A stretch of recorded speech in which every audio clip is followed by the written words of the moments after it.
It's time for some real education. The Penitent Magdalene is a Renaissance sculpture carved in wood of the white poplar tree by the artist Donatello. The statue, carved between 1453 and 1455, shows a tormented and penitent Mary Magdalene. The sculpture was most likely commissioned for the baptistry of Florence. The piece was received with astonishment and awe on account of its unprecedented realism. The statue is now in the Museo dell'Opera del Duomo in Florence. And take a look at that sculpture. Donatello's one of these guys. I mean, there's a reason why he got himself a Ninja Turtle, right? I mean, I think the implication of the Ninja Turtles, I didn't intend to talk about the Ninja Turtles, but here we are. The implication is that you got Raphael, Michelangelo, Donatello, and Leonardo. And everybody knows Leonardo, and everybody knows Michelangelo, right? Mm-hmm. But and Donatello, right? Donatello, he's left out. He's the one that people don't know. And he's in that group of amazing artists for a reason. He's one of those guys who in the 15th century actually did something that pushed the entire art world forward. Every century you get somebody like that, or a couple people like that, who do things that radically push art forward.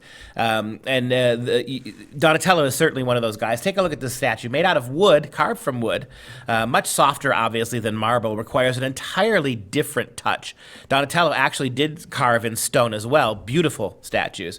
But to do this was something else. And what you've got here is a unique representation of Mary Magdalene. Everybody knows that Mary Magdalene was a prostitute, and that Mary Magdalene was forgiven of her sins by Jesus. And according to one gospel, demons at one point were driven out of her.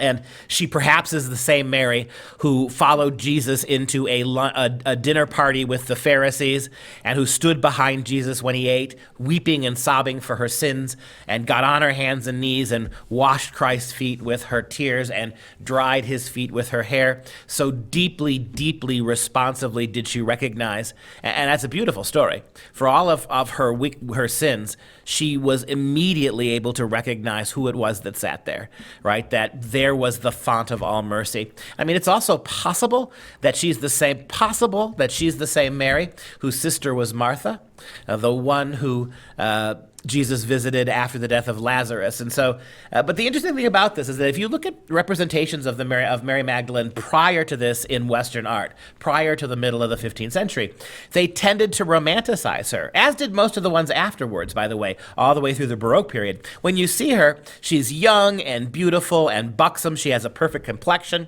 She's literally too beautiful in some ways to be a woman who made her life and career on prostitution, or was forced by the vicissitudes of fortune to become a prostitute. She is so idealized and romanticized that you see her beauty, but you do not see the ugliness of what her soul had become, or you don't see the splendor of her transformation. Often there are actually pictures of her being nourished by the angels, right? She becomes a kind of a Madonna figure in a way.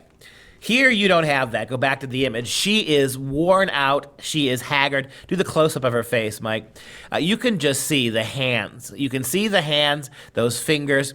You can see the arthritic knuckles. You can see the hair that at once was lustrous and beautiful. Now it is lifeless. Now her complexion is sallow. You can see in the eyes of this statue.